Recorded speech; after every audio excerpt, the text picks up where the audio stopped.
그리고 오늘은 법원으로 먼저 가보겠습니다. 내란 중요 임무 종사 혐의로 재판에 넘겨진 이상민 전 행안부 장관 법원이 징역 7년을 선고했습니다. 1심 재판부가 12.3 비상계엄이 내란에 해당된다고 판단을 한 뒤에 이 전 장관 역시 국헌문란 목적의 내란에 가담한 것이라고 분명히 했지만 특검 구형량의 절반인 7년을 선고했어요. 양형 이후 잠깐 듣고 얘기 나누겠습니다. 다만 피고인이 비상계엄 선포일 이전에 내란을 모의하거나 예비한 정황은 발견되지 않은 점, 피고인이 내란 중요 임무로 수행한 행위는 소방청에 대한 전화 한 통이고 그 이외에 반복적으로 단전단수 조치를 지시하거나 지시사항의 이행 여부를 점검하고 보고를 받는 등 보다 적극적으로 내란의 중요한 임무를 수행하였다고 볼 만한 자료가 없는 점, 피고인이 단전단수 조치 실행을 주도적으로 계획하거나 이를 지휘한 것으로 보이지도 않는 점, 결과적으로 특정 언론사에 대한 단전단수 조치가 실제로 이루어지지 않은 점 등을 고려하고 그 밖에 이 사건 변론에 나타난 모든 양형 요소를 종합적으로 참작하여 주문과 같이 형을 정하도록 하겠습니다. 주문, 피고인을 징역 7년에 처한다. 네, 지금 천태랑 님도 그러시고 심은정 님도 판사들의 다만 소리만 들어도 심장이 철렁한다고 하셨는데 사실은 제가 실시간 방송을 저 유튜브로도 보고 있었는데 댓글이 다들 다만 싫다, 다만 나오지 말아라 막 그런 말씀을 굉장히 많이 하시더라고요. 다만 하더니 나온 말들이 이제 양형의 요소에 이제 참작을 했다고 했는데 특검이 사실 한덕수 전 총리와 이상민 전 장관 똑같이 15년을 구형을 했거든요. 근데 한 전 총리는 23년을 받았고 이상민 전 장관은 사실 7년을 받았으니까 특히 이제 단전 단수를 지시한 건 인정하면서도 실행이 안 됐기 때문에 형을 감경한다는 사유에 대해서는 이거 실행 본인이 안 한 게 아니잖아요. 소방과 경찰에서 안 한 건데 지시를 철회한 적도 없고 끝까지 부인했고 반성하지도 않는데 이걸 감경 사유로 놓는 게 맞냐 이런 비판이 나오고 있습니다. 어떻게 보세요? 아니 그래서 복불복이가 나오더라고요. 복불복이다. 네, 어느 재판부에 걸리느냐에 따라서 내란 사건도 누구는 선고를 23년 받고 누구는 뭐 7년 받는 거 아니냐. 이거 좀 상급심에 가가지고 기준을 좀 통일시킬 필요가 있겠다라는 생각이 들고 이제 다음 항소심부터는 전담재판부로 가기 때문에 이렇게 들쑥날쑥하는 그런 선고나 양형이 나오지는 않을 걸로 일단 기대를 해봅니다. 그러니까 어제 판결에서 제일 의미 있는 거는 12월 3일 비상계엄의 법적 성격은 내란이다라는 걸 다시 한번 확인한 겁니다. 지난번에 한덕수 재판에 이어서 그러니까 2월 19일로 예정돼 있는 윤석열 전 대통령 선고 공판에서도 그에 관해서는 별다른 그 이상이 없을 것 같다라는 생각이 들어요. 지금 서울중앙지법의 그 형사합의부에 각각 다른 이 재판부에서 내란 관련 사건을 다루고 있는데 지난번 이제 그 이진관 판사 또 어제 재판부에 의해서 다 내란 성격이 분명했기 때문에 지기현 재판부에서도 별다른 이상 없이 그에 관해서는 지금 사법부 내에 잠정적 합의가 있다 이렇게 볼 수 있을 것 같고요. 다만 양형은 불만이에요. 그 다만 이후에 나오는 내용이 참 불만이라고 많은 분들이 댓글을 달아주셨는데 그 양형에 있어서 참작 사유로 거론한 것들이 설득력이 전혀 없습니다. 소방방재청에 뭐 전화를 한 번 했다는 것도 그렇고 이게 이루어지지 않았다. 실제 단전 단수가 그렇게 따지면은 국회의원들에 대한 체포도 이루어지지 않았습니다. 그렇다고 해서 그게 윤석열 등에 대한 참작 사유가 될 수 있습니까? 그 어불성설이죠. 그리고 주요 임무 종사라는 그 어마어마한 혐의가 인정이 되는데 어떻게 7년밖에 안 나올 수 있느냐. 비견하자면 이석기 전 의원이 내란 선동 혐의로 대법원에서 최종 9년이 확정돼 가지고 형을 살았는데 선동 혐의도 9년이 확정되고 심지어 1심에서는 그 당시에는 이제 예비 음모 혐의가 인정이 됐을 때거든요. 네, 12년형을 받았어요. 12년형을. 근데 내란 주요 임무 종사 혐의로 그 혐의가 인정이 됐는데 어떻게 7년밖에 안 나오냐. 이거는 좀 납득하기 어렵고요. 그리고 같이 구형량을 15년 받았는데 한덕수 전 총리는 거기에 8년이 플러스가 돼가지고 23년을 받고 이상민 전 장관은 8년이 마이너스 돼가지고 7년을 받으면 이 갭이 어마어마한데 너무 크죠. 이거 좀 납득하기가 어렵거든요. 그래서 아까 말씀드렸듯이 상급심에서 정리를 해야 되고 일각에서는 전관예우 아니냐는 얘기가 나와요. 이분이 이제 법관 출신이기 때문에 네. 아무래도 영향을 미치지 않았겠냐. 저는 뭐 그런 것이 아니길 바랍니다만 그런 얘기까지 나올 만큼 양형은 이례적이었다. 이렇게 보입니다. 지금 그 내란 전담 재판부 말씀을 하셨는데 결국은 2심에서 일관성을 가지고 조정을 해야 될 것 같다는 생각이 들고요. 일단 내란 범이다, 유죄다. 특히 장관이나 총리에 대해서는 주요 임무 종사, 또 내란 구성원, 물론 사전에 내란의 기획에 대해서 알지는 못했으나 지금 여기까지는 일관성이 있는 것 같거든요.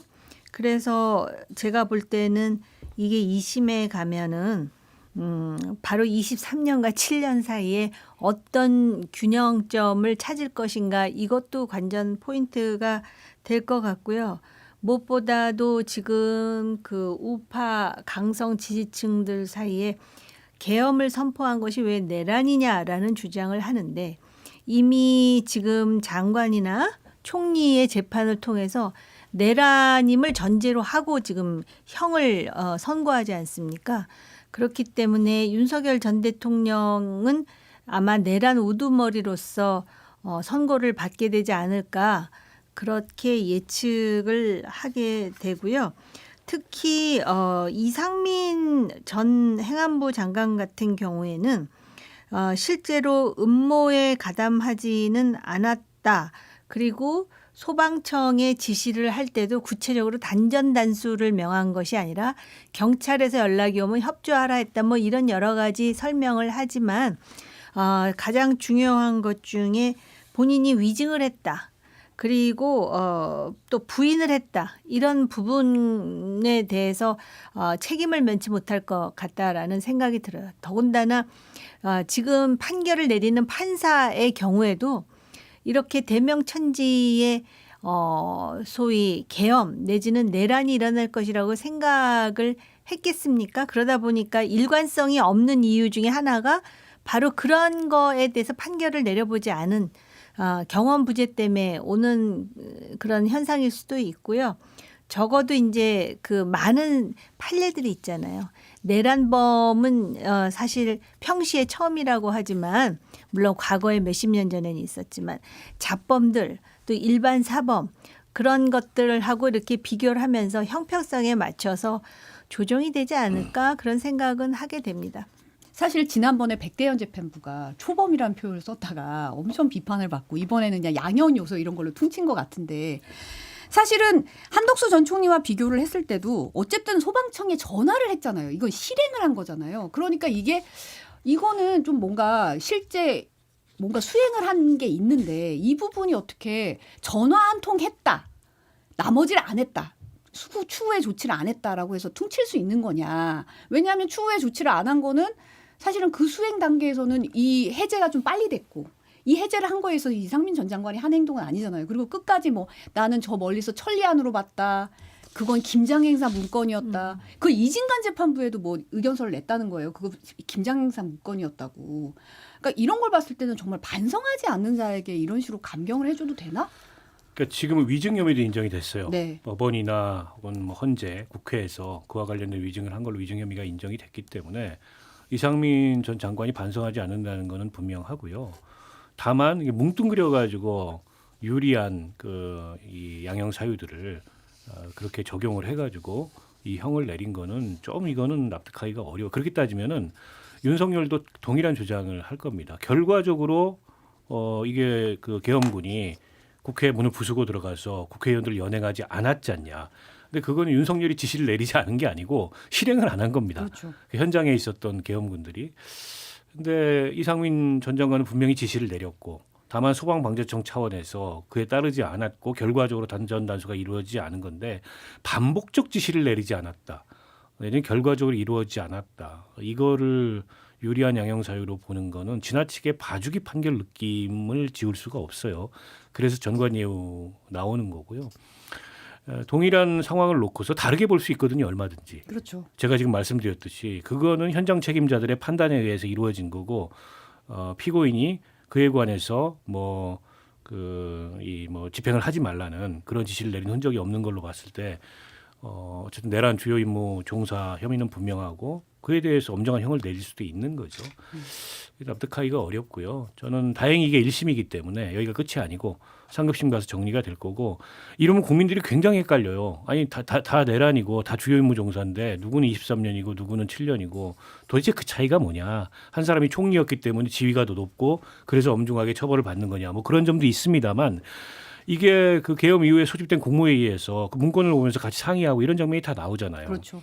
그리고 한덕수 총리에게 굉장히 무거운 이 선고가 적용된 이유는 총리의 지위에서 이 계엄을 막을 수 있었던 그런 어떤 그 위치에 있었음에도 불구하고 아무런 행위를 하지 않고 본인이 주장하는 뭐 본인이 반대했다는 것도 그 CCTV 등등을 봤을 때 찾기 어렵다. 즉 이제 계엄 이후에 국무회의 상황 그 장면 CCTV 장면 이런 게 적용이 됐는데 지금 이상하게도 이상민 전 장관 판결에는 그런 내용이 하나도 안 나와요.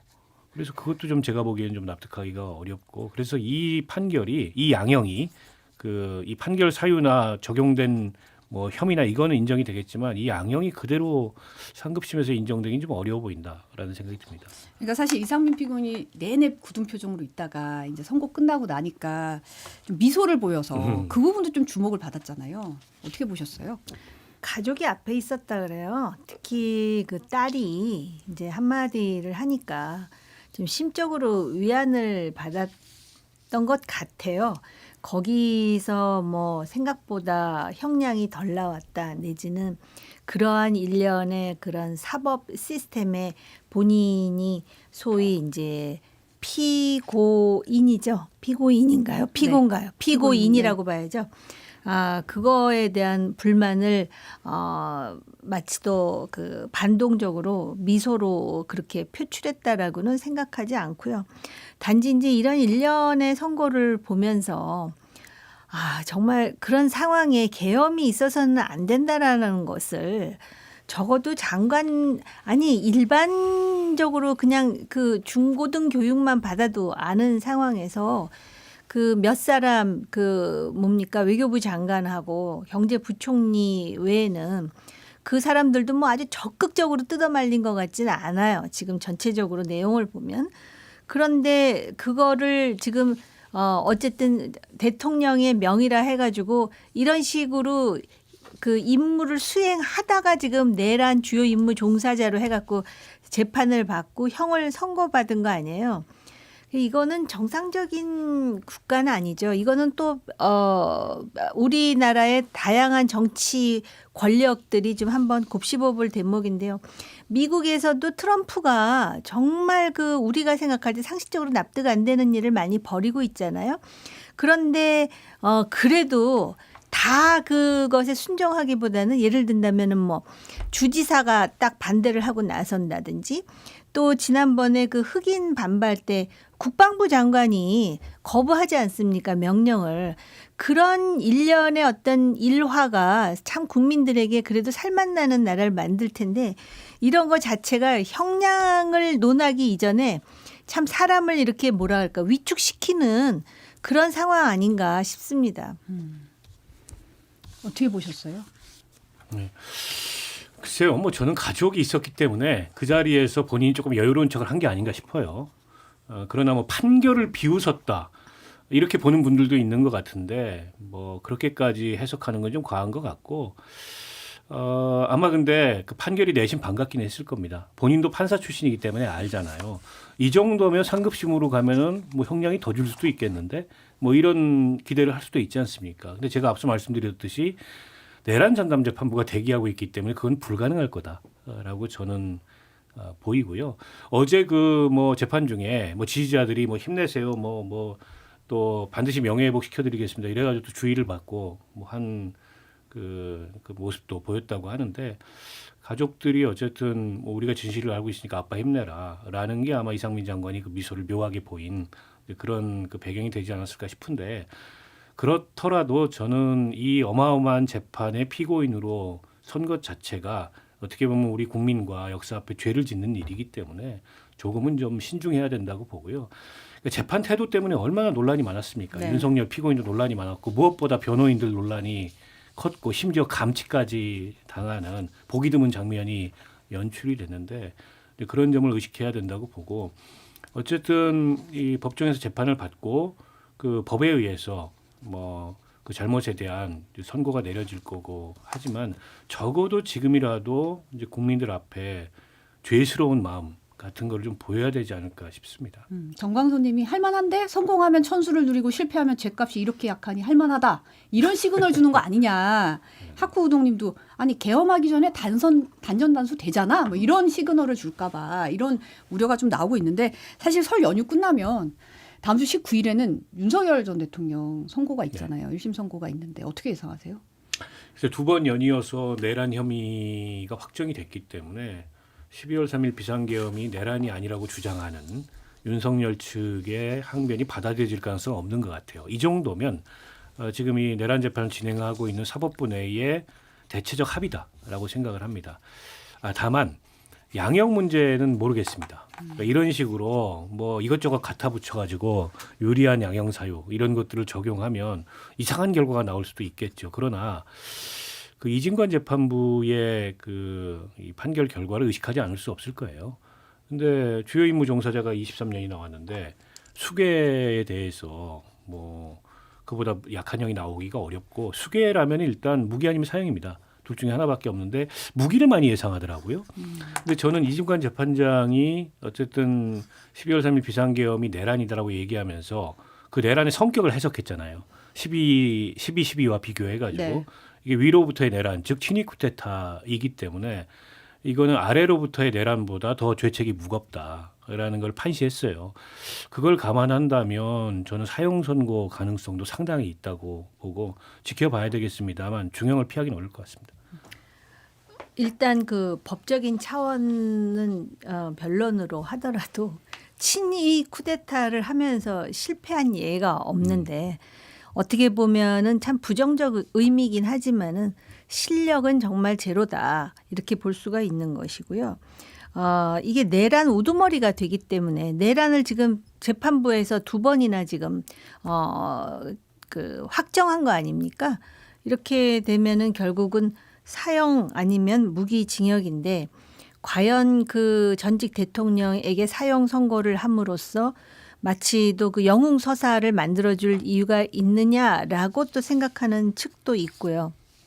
또 지금 말씀드렸듯이 뭔가 시도를 했는데 하나도 제대로 한 게 없지 않습니까? 뭐 국회의원 끌어내라 또 열 몇 명 명단을 주고 뭐 체포해서 어떻게 하라 하나도 이루어진 게 없다라는 근거로 해가지고 무기징역으로 갈 것인지는 우리가 이제 지켜봐야 될 대목인데 분명한 거는 반성의 기미가 전혀 없다라는 것이죠. 네. 본인이 부인을 하고. 근데 이 반성의 기미가 없다라는 것 때문에 사법적 선고도 선고이지만 국민으로부터의 심판, 국민의 인식이 아직도 차갑다는 것을 본인이 자각해야 하는데 아무래도 그 주변에 또 응원해 주는 사람이 있다 보니까 그리고 정치 경험이 적다 보니까 그것이 전부라고 어떤 그 착각 비슷한 것, 그 심리적인 상태가 불안하기도 하고 또 나름대로 그 자기가 시도한 일이 이루어지지 않은 거에 대한 분노도 있을 것이고 그래서